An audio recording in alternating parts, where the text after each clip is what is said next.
Hatchet by Gary Paulsen, Chapter 6.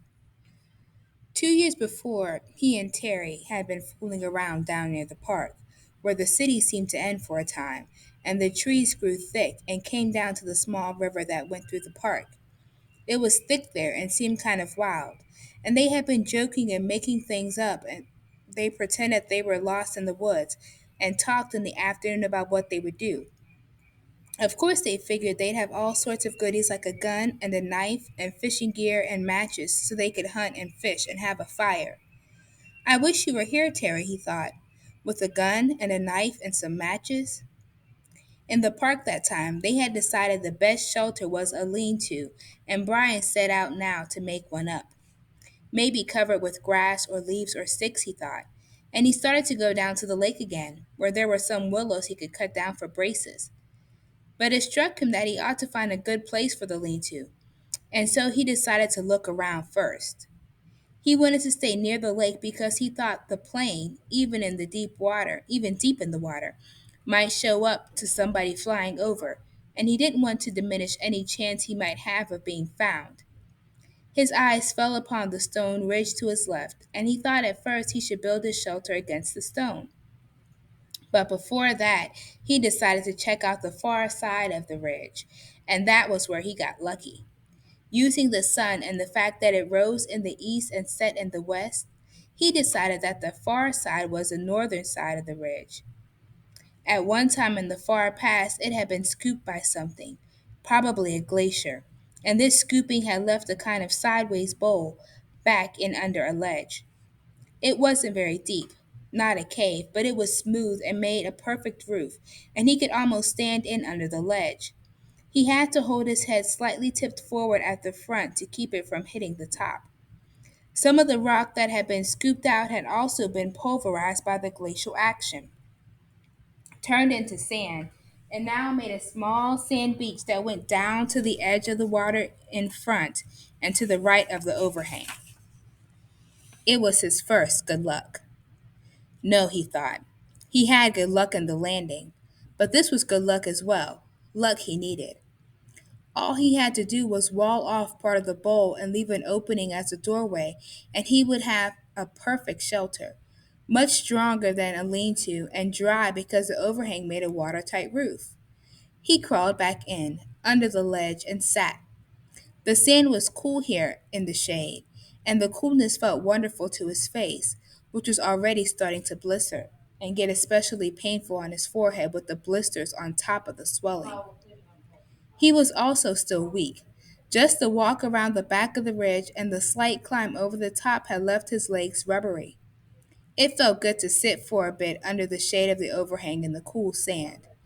And now he thought, if I just had something to eat, anything. When he had rested a bit, he went back down to the lake and drank a couple of swallows of water. He wasn't all that thirsty, but he thought the water might help to take the edge off his hunger. It didn't. Somehow the cold lake water actually made it worse, sharpened it.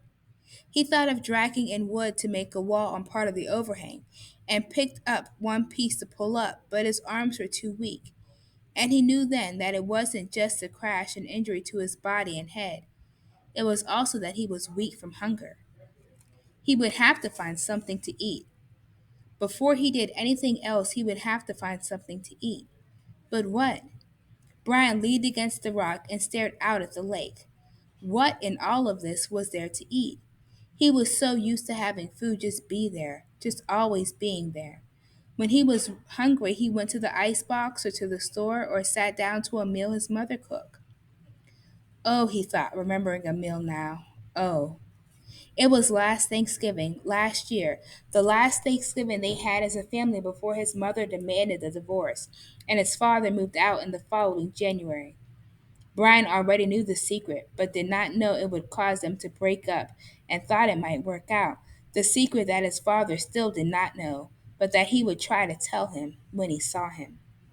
The meal had been turkey, and they cooked it in the backyard in the barbecue over charcoal, with the lid down tight.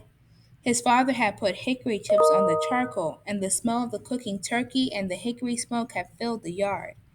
When his father took the lid off, smiling, The smell that had come out was unbelievable.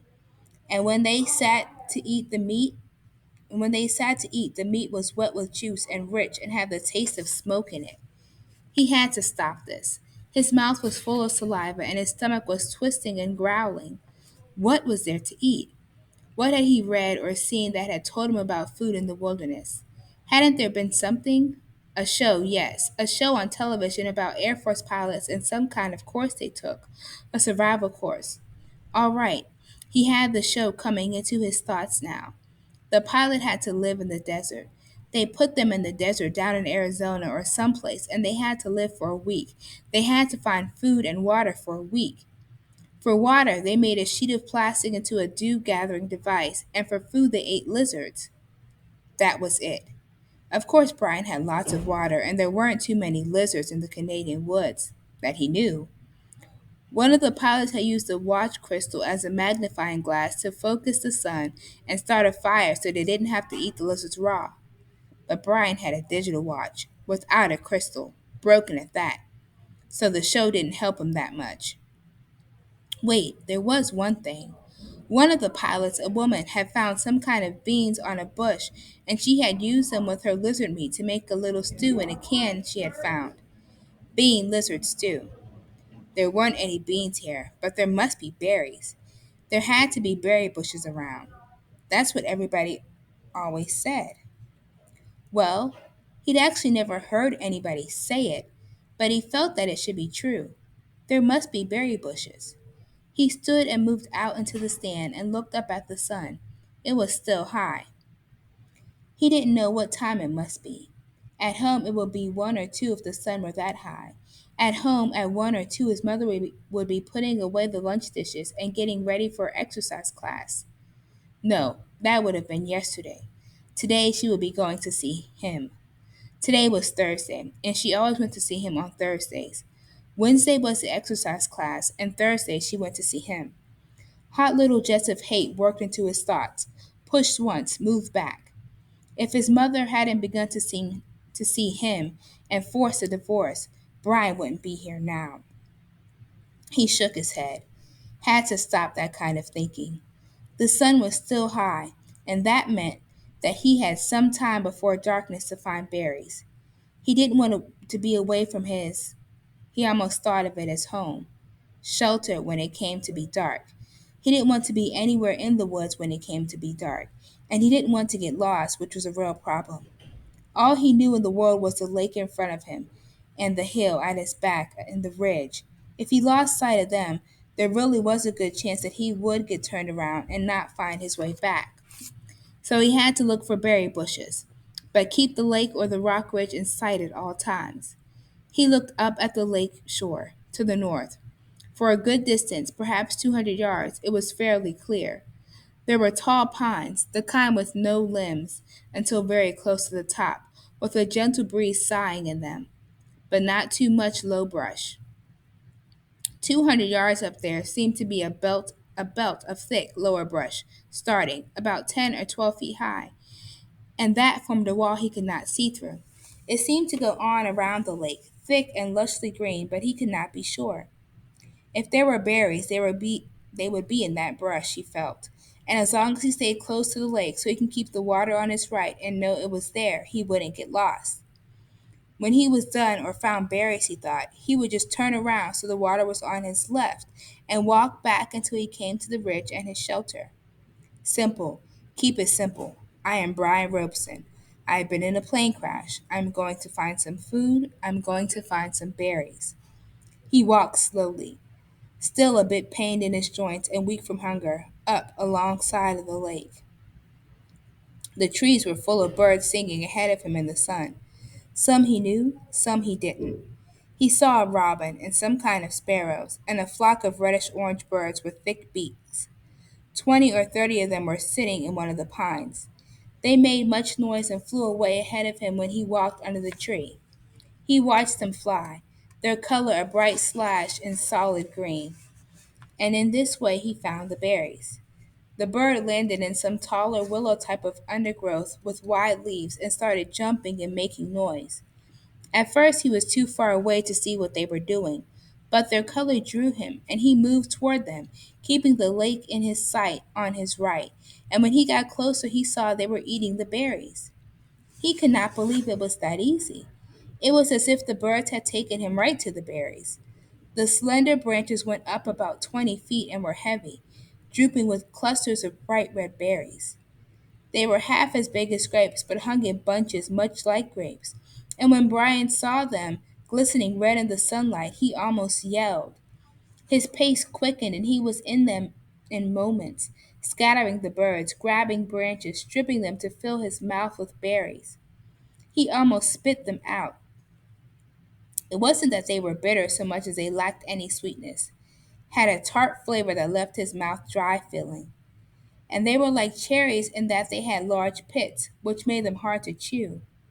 But there was such a hunger on him, such an emptiness, that he could not stop, and kept stripping branches and eating berries by the handful, grabbing and jamming them into his mouth, and swallowing them, pits and all.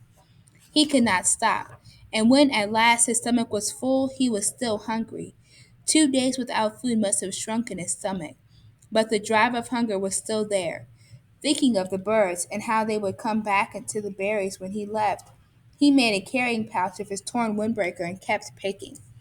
Finally, when he judged he had close to 4 pounds in the jacket, he stopped and went back to his camp by the ridge. Now, he thought, now I have some food and I can do something about fixing this place up. He glanced at the sun and he saw he had some time before dark. If only I had matches, he thought, looking ruefully at the beach and lakeside. There was driftwood everywhere, not to mention dead and dry wood all over the hill and dead dry branches hanging from every tree. All firewood and no matches. How did they used to do it, he thought? Rub two sticks together? He tucked the berries in the pouch back in under the overhang in the cool shade and found a couple of sticks. After 10 minutes of rubbing, he felt the sticks, and they were almost cool to the touch. Not that, he thought. They didn't do fire that way. He threw the sticks down in disgust. So no fire. But he could still fix the shelter and make it. Here the word safer came to his mind, and he didn't know why. More livable. Kind of close it in, he thought. I'll close it in a bit. He started dragging sticks up from the lake and pulling long dead branches down from the hill, never getting out of sight of the water and the ridge. With these he interlaced and wove a wall across the opening of the front of the rock. It took over 2 hours, and he had to stop several times because he still felt a bit weak, and once because he felt a strange new twinge in his stomach, a tightening, rolling. Too many berries, he thought. I ate too many of them. But it was gone soon, and he kept working until the entire front of the overhang was covered, save for a small opening at the right end nearest the lake. The doorway was about 3 feet, and when he went in, he found himself in a room almost 15 feet long and 8 to 10 feet deep, with the rock wall sloping down at the rear. Good, he said, nodding. Good. Outside, the sun was going down finally, and in the initial coolness, the mosquitoes came out again and crowded in on him. They were thick, terrible, if not quite as bad in the morning, and he kept brushing them off his arms until he couldn't stand it, and then dumped the berries and put the torn windbreaker on. At least the sleeves covered his arms. Wrapped in the jacket, with darkness coming down fast now, he crawled back in under the rock and huddled and tried to sleep. He was deeply tired and still aching, and still aching some, but sleep was slow coming and did not finally settle in until the evening cool turned to night cool and the mosquitoes slowed. Then, at last, with his stomach turning on the berries, Brian went to sleep.